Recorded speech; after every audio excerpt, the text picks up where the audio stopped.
We started talking about this idea. Boys, can I have your attention for a minute, please? Okay. We had this idea of, boys, we had this idea of a probability function, okay? Now, if you remember, there were two probability functions that we came up with. I put them on the board there in case you can't remember, okay? So the first one we looked at was this idea of a PMF, which stood for a probability, what? Perfect. Okay, it stood for a probability mass function. Okay. Now, of course, this is called a probability mass function. It's a probability mass function because we're talking about what type of data? Discrete or continuous? Discrete. Good. Okay. So because we're talking about discrete data, we call it a probability mass function. Can anybody remember what would the equivalent be if we're dealing with continuous data? Good. So a probability density function.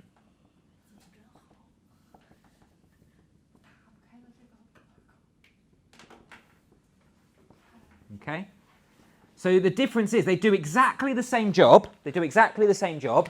But if we're dealing with discrete data, we call it a probability mass function or a PMF. If we call it, if we're working with continuous data, we're dealing with a probability density function because it's continuous data. Okay. Now, this is usually given a lowercase letter f, okay, the lowercase letter. So f of x, what does this actually mean? So what does f of x actually mean? What's a probability mass function, a probability density function if it's continuous?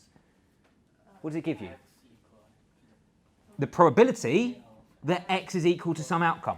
So for example, let's say you are looking at the number of siblings, okay, the number of siblings. That's discrete data, so the probability mass function would be, for example, if I gave you f of 3, that would just simply be, what's the probability that the number of siblings is equal to 3? Is that okay? So it depends on your random variable, but this is literally what it means. Okay? And the other one we started looking at, so you got it, Mohanad, was the cumulative density, the cumulative distribution function. Yeah. So the CDF, or the cumulative distribution function. Okay? So yeah, talk to me about that. What's a cumulative distribution function? What's that?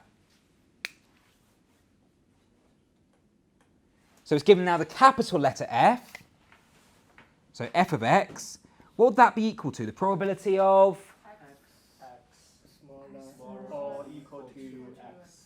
Perfect. So if I ask, for example, for the f, capital F of 3, that would simply be the probability that my random variable is smaller than or equal to 3. In other words, 0, 1, 2, or 3. Okay? Now, the reason why this is really useful is because what if I wanted to find the probability that x was greater than 3?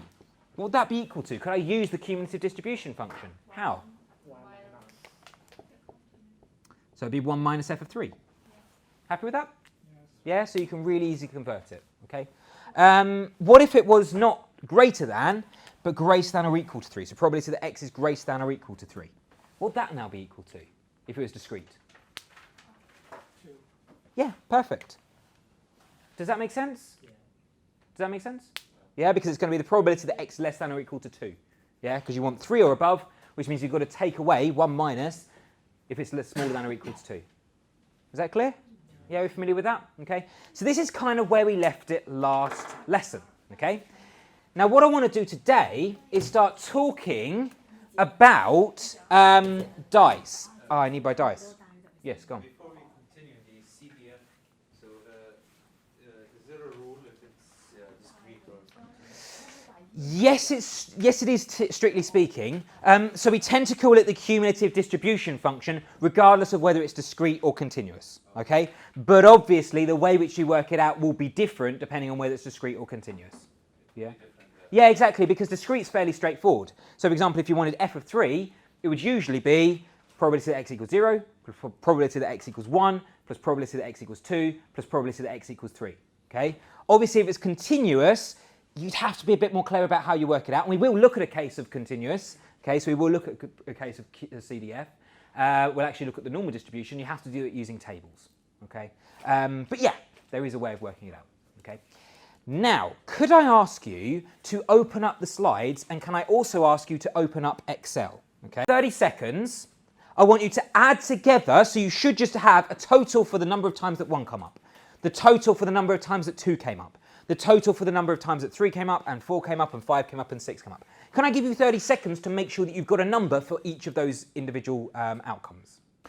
Okay, so if you're still adding up, that's fine. Carry on. Just keep one ear on me. Okay. What I'm going to ask you to do, there's 1, 2, 3, 4 tables in here. 4 tables. Okay. So what I'm going to ask you to do is add together, so pull together all of your numbers for your table. Okay. So for example, on this table here, I'm going to go round, or you're going to go round, and you're going to say, how many times did 1 come up? And add together all of your scores for 1. Okay? And then do the same for the 2s, and then the same for the 3s, and the same for the 4s, and the same for 5s, and the same for 6s. Does that make sense to everyone? Is everyone okay? Okay. Yeah? So effectively, I'm going to come around in about 2 minutes' time, and I am going to ask each table for their score for their 1s, the score for their 2s, the score for their 3s, and the score for their 5s and 6s, etc. So, let's have a look at the screen, and let's see what I've got here, okay? What I've effectively done, I've just created a simple Excel spreadsheet, okay? You could probably do the same.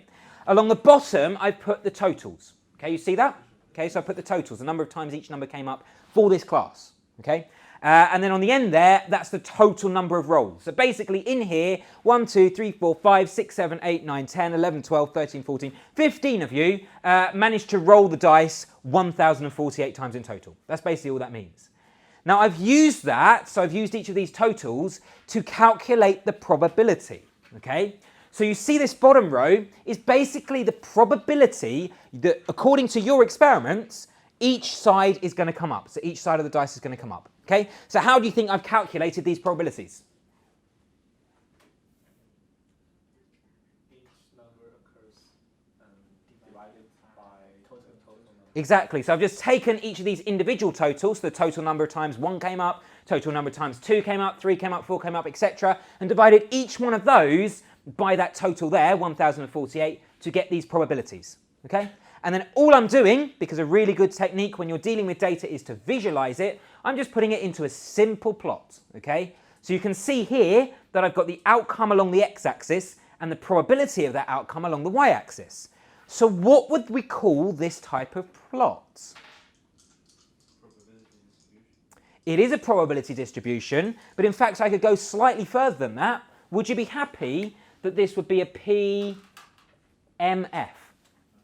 a probability mass function? Yeah, because it's simply a way of telling me, here's an outcome, find me the probability of each outcome. That's all a probability mass function does. And it's discrete variable, yeah? Good, fantastic.